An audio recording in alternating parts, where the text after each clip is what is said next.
What's up, guys? We have finally arrived. Final game of the year, final showdown slate of the year. Joe Holka and I got together on his channel on Friday for initial showdown cram. We are now bookending things here. Going to give you our final thoughts. We'll build a lineup. We'll answer some of your questions. Joe, you're looking a little sleepy this morning. You said it, man. We made it. It's finally Super Bowl Sunday.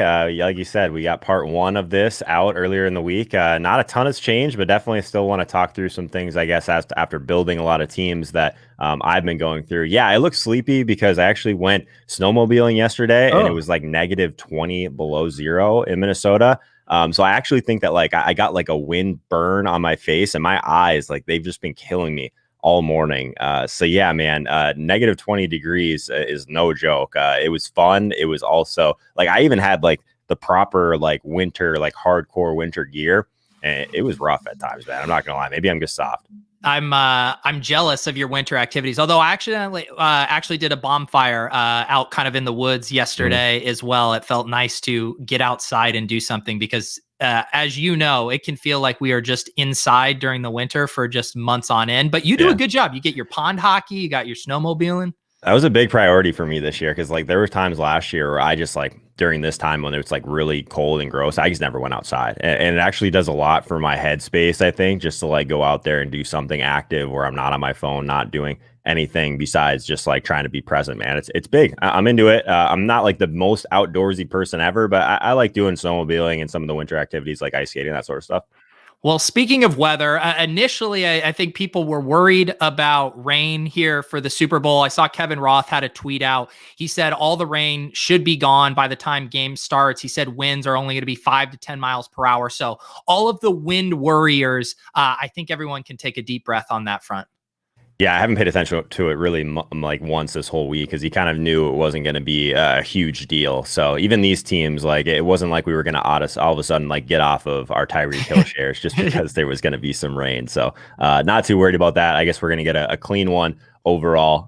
But yeah, man, I'm excited. This is like one, and we were talking about this before we went live, that seemed like it was super straightforward. But the deeper you get into the weeds, there's a lot more depth to this slate than I originally thought. So I think it's going to be a really fun Super Bowl to watch. Obviously, a really fun showdown slate. A little bit looser pricing than we saw even on some other Kansas City slates this year. But it makes for some different types of teams you can build for sure.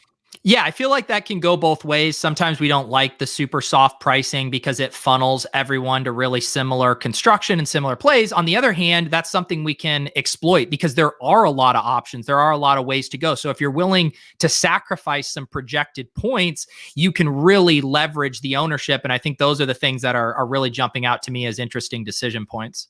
What type of contest are you playing, Pete? Are you playing your normal 20 max game selection stuff? I know we talked about it on my show earlier, but one of my best clients, longest standing clients, has 22 seats in the 4K entry. So we were focused on that. Noel Fan helped out a little bit with that also. So I got my two star pupils together in the same room to talk through some showdown stuff. So I feel very prepared, but I'll be sweating those teams a little bit more than my own for sure. Yeah, I'm in my same bunch. I'm playing all of the different 20 maxes. I mean, the biggest one has 650,000 people in it. So I'm going to be playing my Ricky Seals-Jones and Nick Kaisers in those lineups. And then I'm even playing the small. They have some like 2,000, 4,000 man, 20-man contests. But yeah, for some reason, I just don't love the individual or single entry sweats for Super Bowl. I like having my portfolio in 20 max. So that's what I'm sticking to. It's what I've done all year, and I'm not going to really mix it up here. But again, as Joe and I give advice, we will make sure that we are kind of giving the caveats that a lot of these types of plays are size specific.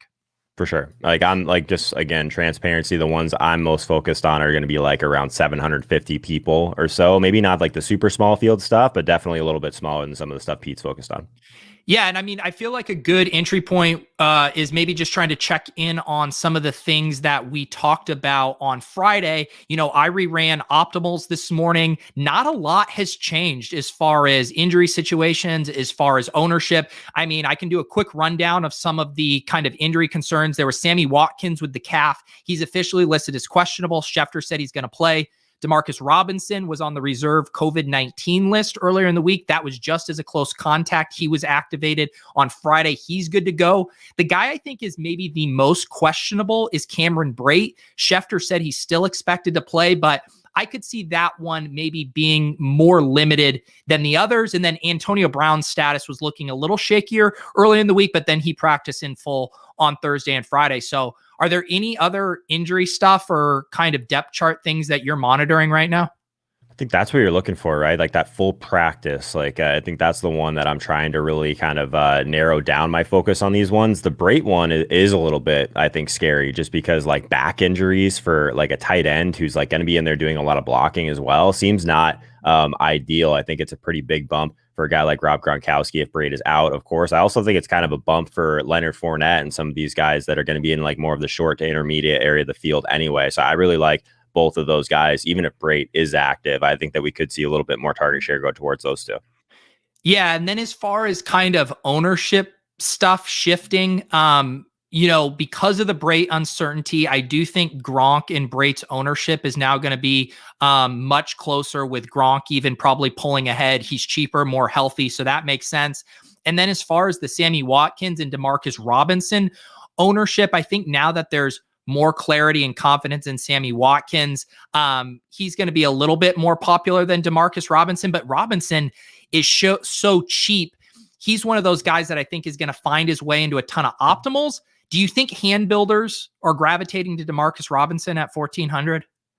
I think so. Just the amount of lineups that I've built so far, if you're trying to really prioritize getting to some of these other stud Chiefs, or even if you want to try and get in Tom Brady to some of those lineups with Chiefs, you have to figure out different creative ways to go all the way down. You're not able to really get up even to the kickers at that point or any of the defenses. So Demarcus Robinson is someone that like I don't think has a huge ceiling by any means, but at 1,400, you could see him being like that guy that really helps you get to that optimal lineup. I think my biggest decision point is going to be Ronald Jones for a little bit more expensive versus Demarcus Robinson, Rob Gronkowski. I think that tier is extremely interesting. Like for the game, like the lineups you can't quite get up to one of the defenses. So have you made your Ronald Jones decision yet?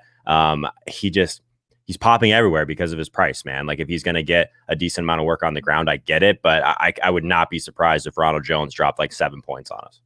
Yeah, I'm completely with you. And the thing that's interesting about Ronald Jones is I think if you want to play Ronald Jones, you want to play him in like Bucs onslaught, Bucs smash, at least a 4-2, maybe even 5-1 with the Bucs. The funny thing is when you look at optimals, people are playing Ronald Jones to get to Mahomes, Tyreek Hill, and Travis Kelce. And sure, are there scenarios where those three and Ronald Jones have good games? Of course. But is it the most likely scenario? I don't think so. I think you want to play him in more Bucs heavy things. So yeah, I'm pro Ronald Jones if you're being thoughtful about the story your lineup is telling. But if you're just using him to play those Chiefs, I don't think your lineup is telling the most coherent story. Well, you're not unique really at that point either, right? Because a lot of people are going to do the same thing. If they're trying to get in these mega studs, they're just going to be looking at whatever your projections, your optimizer of choice, and like those guys are the ones that make the most sense in addition to those, right? So I think you definitely your chances go up of having dupes for sure, especially in these stars and scrubs teams when you add in Ronald Jones. So I'm with you there.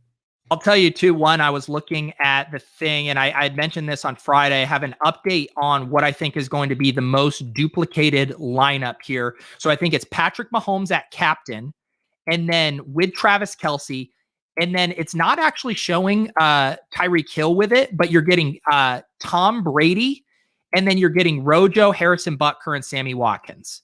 Interesting. So I think some version of that, maybe some swapping out Tom Brady with Tyreek Hill, those two combos of either getting in those three studs, and then that third one either being Brady or Tyreek Hill, then getting in Butker, one of Sammy Watkins and Demarcus Robinson, and then Rojo as the last. Like that is going to be the construction. Do you think, like, I guess, where do you think these kickers are going to settle then? Because like it's like kind of the thought of a lot of these showdown slates. Like as you're going down, would you prefer to get a pass catcher like Gronk at a cheaper price, or get up to the safety for these kickers? Like the defenses, I think that there's still always going to be a lot of volatility there. Like the floor for those defenses is still pretty low, but I mean, if there's a pick six, it's going to completely flip this entire slate on its head if you don't have enough of the defenses. So I feel like every single showdown show that you do. People want to know what to do with those ones. Any ideas so far, or I guess where have you ended up on your kickers and defenses exposure so far? Yeah, I do think being over the field on kickers is going to be a good strategy today. They are projecting for more points. They are showing up in more optimal lineups. They are going to be rostered less frequently than some of those guys. People just would rather play, Harrison Butker or Cameron Brate instead of Harrison Butker. Sammy Watkins, same range, right? Like the Watkins versus the kickers, I think is a big decision point for sure. That one's even like very close because you got Watkins at 4,200, Butker at 4,000. Yep. Leone actually hasn't projected for the exact same amount of points, right, although he has them projected for similar ownership. I don't know if that will necessarily be the case because I do think the kickers show up in optimals more, but hand builders are always going to click Sammy over Butker. Especially if they have Watkins on the team, not even if they have Mahomes on the team, not even as a captain. Like they're just going to want to have another pass catcher with their Mahomes teams, you would think, right? Yeah. And I was another thing, just looking at kind of the texture of the lineups in the 100 optimals I ran this morning, and a double kicker lineup was showing up in the top 100. The lineup was a Brady captain, both kickers, Cameron Brate, Tyreek Hill, Patrick Mahomes. So these kickers are showing up a good bit. 32% for Butker in the top 100 lineups, and 28% Butker, 26% suck up. So that's significant. For sure. One thing that I did want to remember to kind of mention is, like, we talked through captains a little bit on the show that we did on my channel earlier this week, and I was really heavy on a lot of the pass catchers. Still am. I have less Godwin and Evans than I expected, just because I was really prioritizing some of these Tyreek captain teams. But I mean, the Mahomes captain teams still, like, they come out very strong still, in my opinion. I rarely play quarterbacks at the captain spot. I liked my Brady captain significantly less, but I do have some Mahomes captains going, which has kind of led to a little bit less Godwin and Evans overall. I think that if you end up in that tier, it's still not the worst idea to have a little bit more Leonard Fournette in the field as well. I think that if there's a chance that if you're not playing these Godwin and Evans type of lineups, if there's a guy that can really make that terrible for those guys, I think it is Fournette, because he's going to be getting a lot of those passes underneath, but also a lot of touchdown equity. So, like, for these heavy Mahomes or KC teams, it's harder to get to Fournette. But if you leave off one of Kelsey or Hill, you can get Fournette into those teams and still have a relatively reasonable punt on, like, your last guy in. So I've been kind of piecing my way through that. Did end up with a lot more Mahomes and Tyreek than I expected, a little bit less of Godwin and Evans and captain. Yeah, and we talked about this too on Friday, just with how people are getting funneled to a stud and dud construction, and that these guys in the mid tier, like Fournette, like Antonio Brown, Darrell Williams, even Mecole Hardman, they are going to probably see a little less ownership than their projection would warrant, just because people are so infatuated with the studs and duds construction. For sure. Like that, like those guys are hard to play, like, in general. Even if you're hand building, it's hard to justify paying $5,600 for Mecole Hardman. It's hard to justify that $7,800 Leonard Fournette. Darrell Williams at $5,200. I mean, it's just a weird range. You're rarely going to end up, unless you're like putting him in very early in your hand build and kind of prioritizing a build with him specifically. It just, like, you rarely end up in that range unless you're really going to sacrifice your top end. So it's a weird kind of dynamic to where, like, these smaller field contests where people are probably doing a lot of hand building, I think that those middle salary guys are going to end up being squeezed. Maybe that changes a little bit with some uncertainty with Brate. People are just going to, I mean, maybe it even makes it a little bit more drastic, actually, if people are just going to move down to Gronk at that price tier. So, yeah, I've actively tried to get more Mecole Hardman. It just feels like you're blowing up your teams a little bit when you get there. Yeah, I know. And this is, again, one of those conversations that all goes back to contest size. In the smaller fields, you probably don't want to sacrifice that much projected points. In the bigger stuff, I think it's totally justifiable to, quote unquote, blow up your teams, leave some salary on the table. I mean, even running these 100 optimals, there's a decent amount that are leaving over 2,000 on the table in salary. So definitely don't feel beholden to using all that, especially if you're playing the big lottos. I mean, you just need to do everything in your power to get unique, because some of these lineups are going to be duplicated, 400, 500, 600 times. Yeah, and it's probably not even going to be enough in some ways to just leave a little bit of salary on the table, because I think people realize that is a move at this point. I guess there's more casuals on this slate than probably any we'll see the entire year, but just getting different, like we talk a lot, or I talk at least a lot, like playing the smaller fields, like being thoughtful about correlation. I care a little bit less about that today. I just don't want to have dupe teams. I think there's different ways. A gross team could easily win on this type of slate. So I'm with you on that. I think there's still a couple things that I'm piecing my way through. Like I said, that mid range is a little bit more difficult to get to. Also, just these Tom Brady captain teams, I just didn't really like a lot of those constructions. I'm not exactly sure what to do with CEH. I'm very light CEH at the moment. He's another guy that's really hard to prioritize, especially if you're hand building. Where did you end up on this debacle at running back, P? Because I ended up with more Fournette than I expected, a little bit less Ronald Jones. But outside of that, it's hard to get to the KC guys, in my opinion.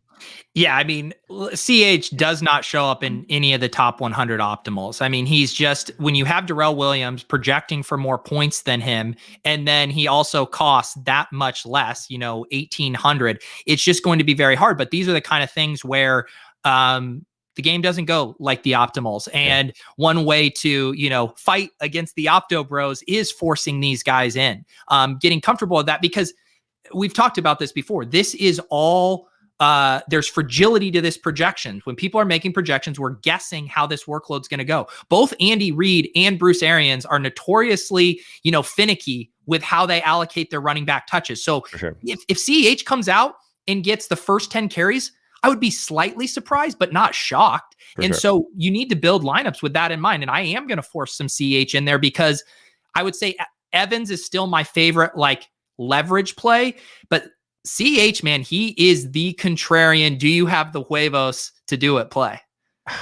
I'm back and forth on it, man, because I think that there's enough people that are going to talk themselves into that Galaxy Brain captain that I'm not exactly sure how much leverage you're getting on specifically with Evans, because is there going to be enough leverage on the field if he's a 15% captain versus a 20% captain, a 22% captain? I don't know if that's really a ton of leverage in general, right? So I don't know. I'm piecing my way through that versus just being overweight on some of the KC studs, because I kind of think that this game is going to be a little bit more lopsided than most. I think Kansas City could still just absolutely bolt race Tampa Bay in this spot. And I don't know if there's a lot of people that are really building lineups for that yet.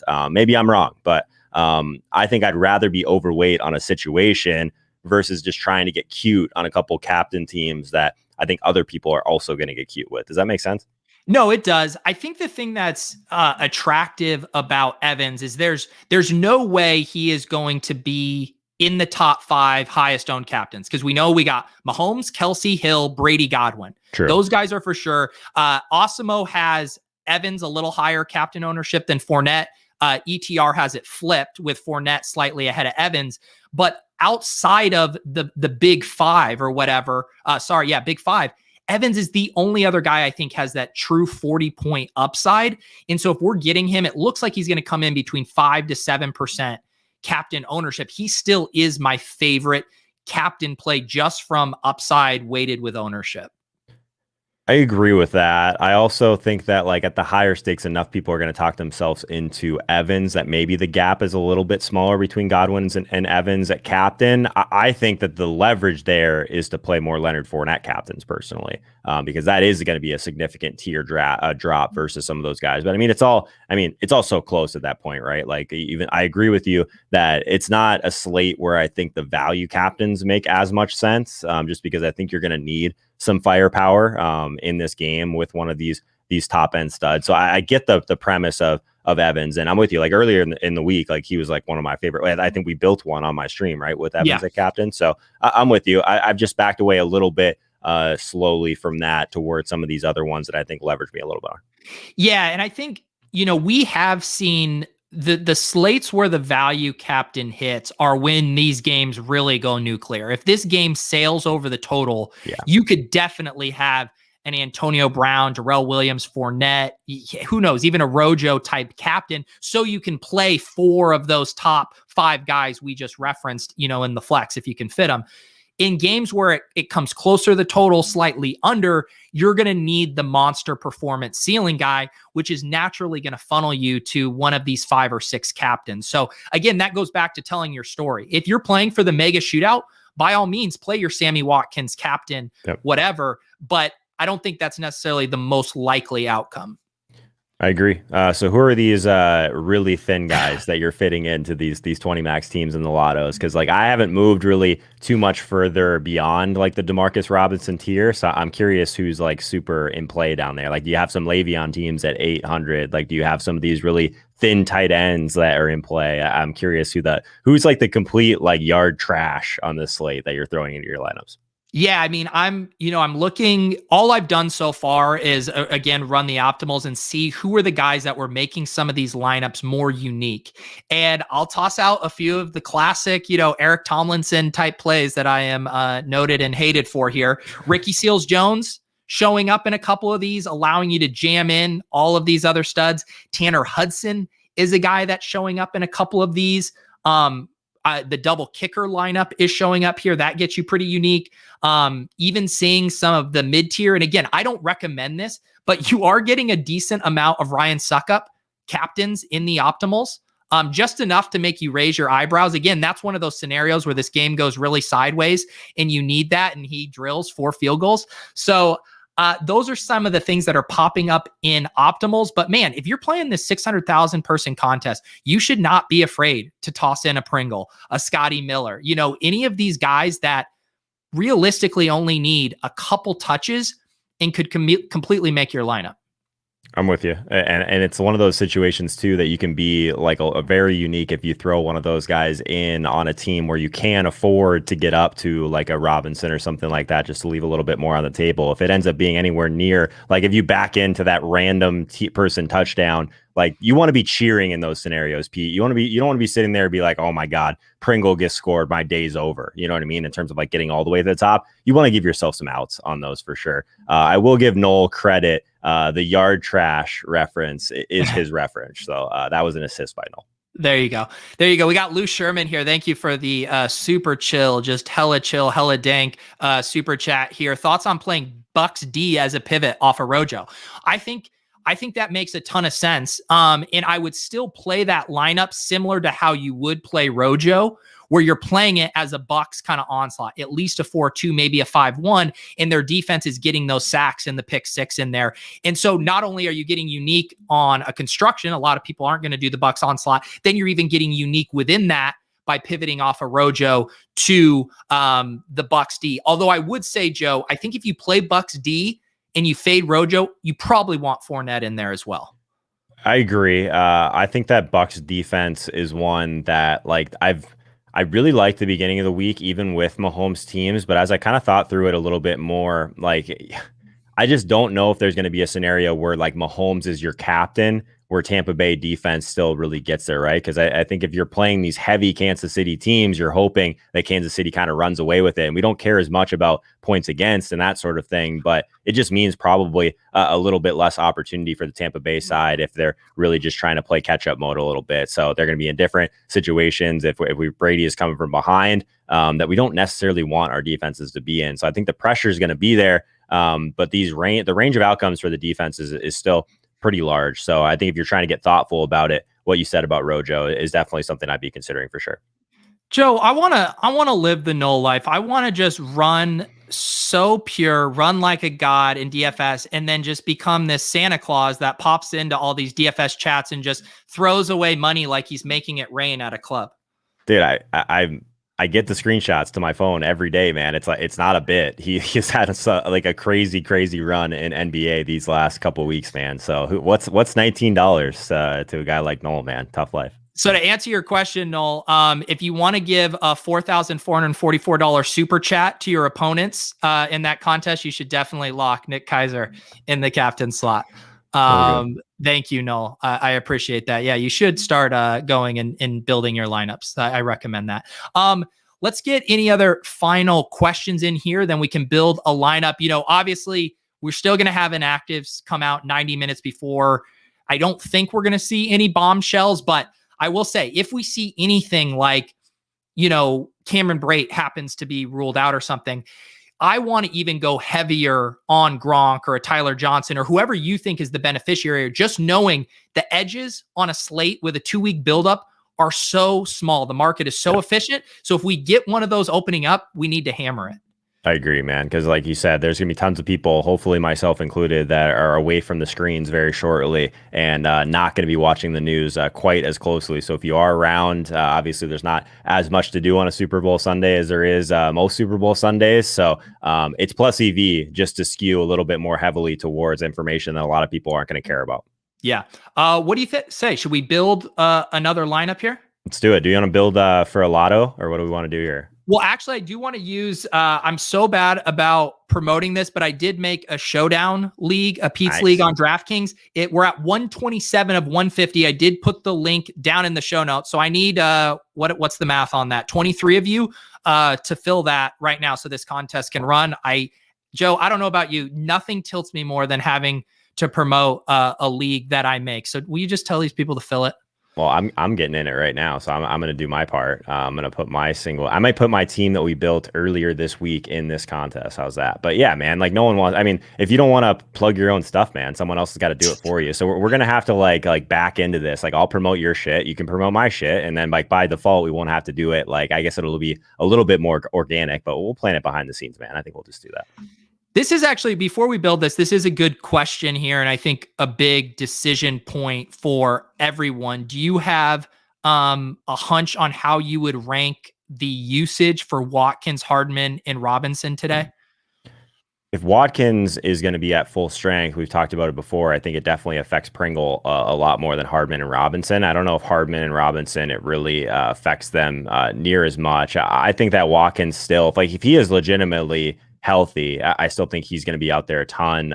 Robinson's the one that I would put number 3 in that group. Hardman is the one where I feel like if they're going to be getting a ton of pressure, he could just end up getting some of these like weird bubble screens just to try and support the run that game. That's probably not going to have a lot of success. So I think Hardman's going to have a role. Watkins is going to be out there in kind of the more normal formations. Robinson probably number 3 in that, but we still see Robinson out there in the red zone a ton. So he could still be the guy of this group that plays the least amount that still gets some of the high equity opportunities around the goal line.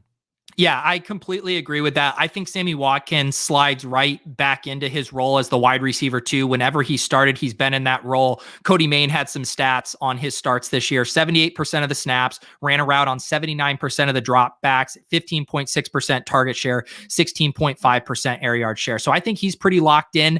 I do lean Mecole Hardman over Demarcus Robinson. My guy Eric Belair here mentioning that he is getting special team snaps. We've seen them use him really creatively down the stretch. I keep having in my head where he had that fumble, that bad play, and then they went right back to him manufacturing a bubble screen for him at the red zone. So I feel like Hardman has more potential chances for touches and can maximize those chances. So yeah, I'll go Watkins, Hardman, Demarcus Robinson, and like you, I think Pringle is the odd man out with Watkins back.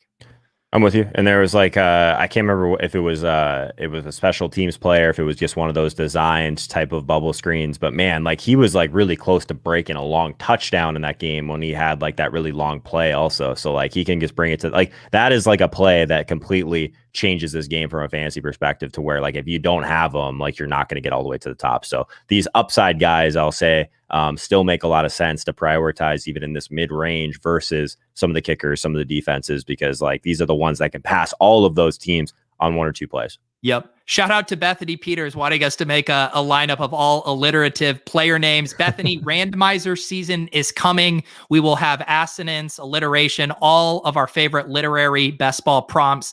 Can't wait. More coming on that in the coming weeks. But let's build a lineup to win some cash here, even if it's not alliterative. Joe, we did an Evans captain last time. I say we go away from that. Let's build something else.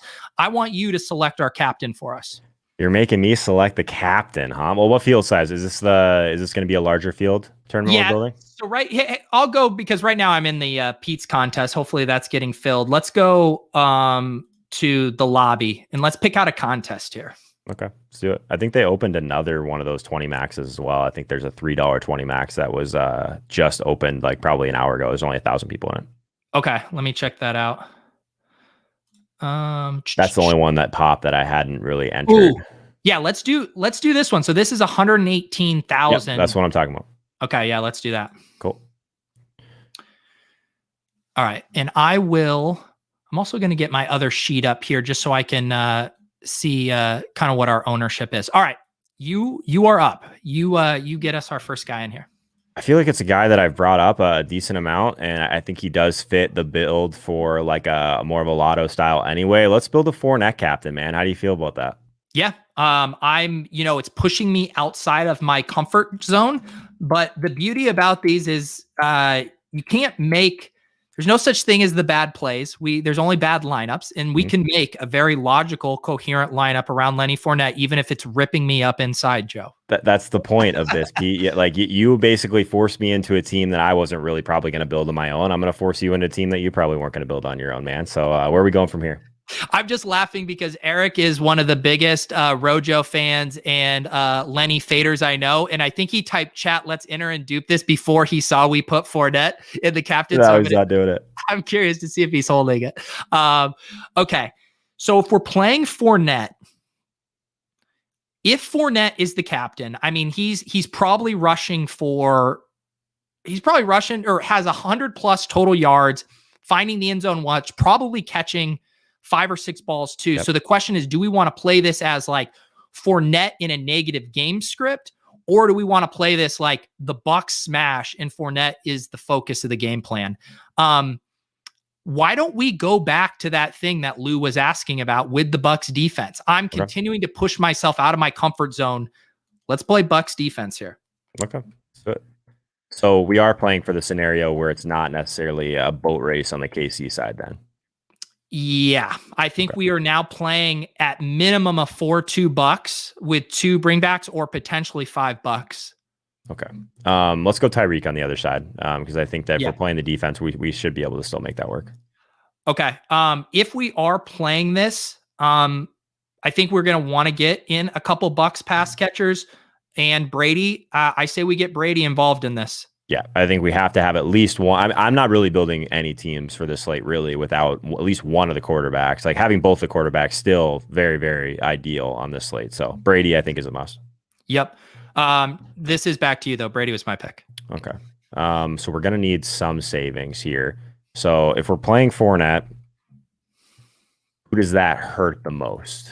And I think one of the things that I think is at least somewhat interesting for a Fournette captain, if they are going to try and play that dink and dunk game a little bit, run to set up that deep pass. I kind of like the Scotty Miller build with this one, but I think if we're playing this game script of Fournette being our captain, I don't mind Gronk on this team, actually, if it's going to be a heavy kind of game plan where it's like the boundaries are really taken out of it completely. And I think 3K gives us a lot of flexibility. So let's throw Gronk on this team.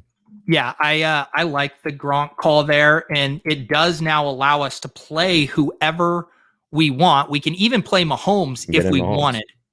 That would be leaving only $100. I'm actually curious, how popular do you think that lineup would be? I don't know if it'll be that popular at all, especially that we have Bucs D in it. I kind of like it, man. Both quarterbacks and Tyreek and like a very obscure captain. Like all you need here is Fournette to rack up like a 7 to 8 catch game and get in the end zone. And this is one that could be live if it ends up being spread out a little bit for the pass catchers. Yeah, I'm looking at this here. I'm just updating to see how popular I think this lineup would be as far as the cumulative and product ownership. I do think the Mahomes makes this relatively popular. Okay. So is it too popular for this field size, you think? Yeah, I think for this field size, which we're looking at right here, is 118,000. I think we might want to just leave a little bit more salary on the table. Basically, anyone other than Mahomes, I think, might make sense. And if we are playing Buccaneers D, like we need multiple Mahomes turnovers, most likely. I wonder if we play Kelsey instead. We could. Just full transparency. I'm now throwing this specific lineup with Mahomes into a lot of things because I do really like the Mahomes one. Yeah, so I'm just looking at some of my stuff, and I do think it really lowers the chances of people having it saved for this chat, who we are begging you, don't dupe us, bros, if we go down from Mahomes to Kelsey. I like it. I am now putting the Mahomes iteration in your contest, though. So we'll have to monitor that one throughout. There you go. See that every time I can't tell when I'm getting trolled in here because every time we make a lineup, someone says I've already made that lineup, and I'm like, really?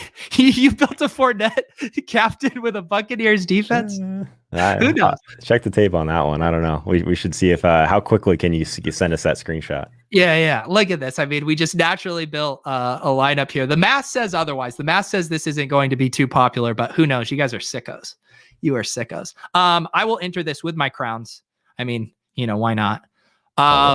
Joe, any final thoughts, man? It has been, what week did we start doing the Showdown Crams? How many weeks ago was that? Dude, it all blends into one. I would assume probably somewhere around like week 12. It was later, right? We were literally sitting there just like, Pete, we could just jump on before lock and do a showdown slate breakdown. And we're like, yeah, might as well do it. It was definitely one that we thought about much later than we probably should have. I want to do more of these type of things next year for sure. So it was kind of nice doing like kind of going back and forth on the channels also. So Pete's not going to say it, so I will. If you're watching this for the first time, smash that like button, hit the subscribe icon, all that good stuff. Hit that notification bell. Pete, I guess let the people know where they're going to be able to find you throughout the offseason, man. Are you all in Top Shot YouTube? I'm going to be doing some more season-long stuff, best ball stuff on my channel, but what's the offseason going to look like for you? My kind of guiding thing is I do whatever is interesting and fun.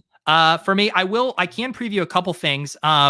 We are going to start receiving our 1099s here from DraftKings. I'm doing a show with Pete, who is a CPA who actually focuses on some fantasy sports tax stuff. So we're going to bring him on and pick his brain about some of the things we need to be thinking about here for optimal tax filing strategy. So yeah, I'm excited to do that show. I'm sure I'll be doing some Top Shot stuff. And man, I'm getting geared up for my randomizer stuff. I got new graphics. I've been starting to work on some new prompts. So yeah, I can't wait to start doing some of these best ball drafts. That's huge, man. Make time for the little people that still care about football, man. I know you're deep into some other markets at the moment, man, but the people want to hear from you in terms of football. Okay, so make sure that you make some time for us. All right. Don't worry. I'm getting very, very excited. I'm bummed that we're not getting the proper combine this year and all that stuff, but I think we'll get the football spirit going here very soon.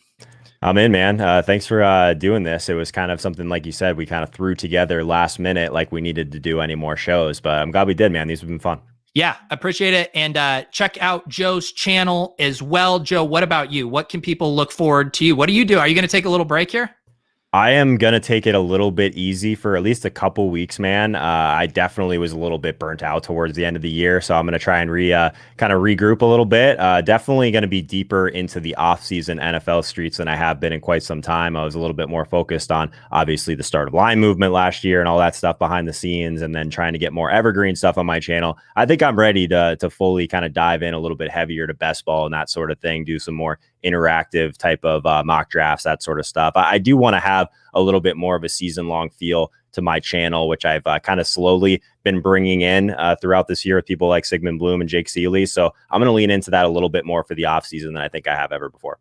Awesome. Yeah. So it sounds like both Joe and I will be deep in these year-long football streets. We are going to have some fun. A couple other quick hitters. Jay, how do I get in Pete's contest? It looks like there's 2 more spots. The link is down below. I'm pointing right to it. Click expand details on the show description. It's the first link there. And if you are hungry for more Showdown content, Joe and I also talked for about 30 minutes about this slate on his channel, and that link is down below as well. So that's going to be it for us, guys. Thank you for hanging with us all year. We aren't going away, though we may take a little bit of a break. We appreciate you guys. Enjoy the game. Good luck with your Showdown lineups. Ship those contests. We'll see you guys next time.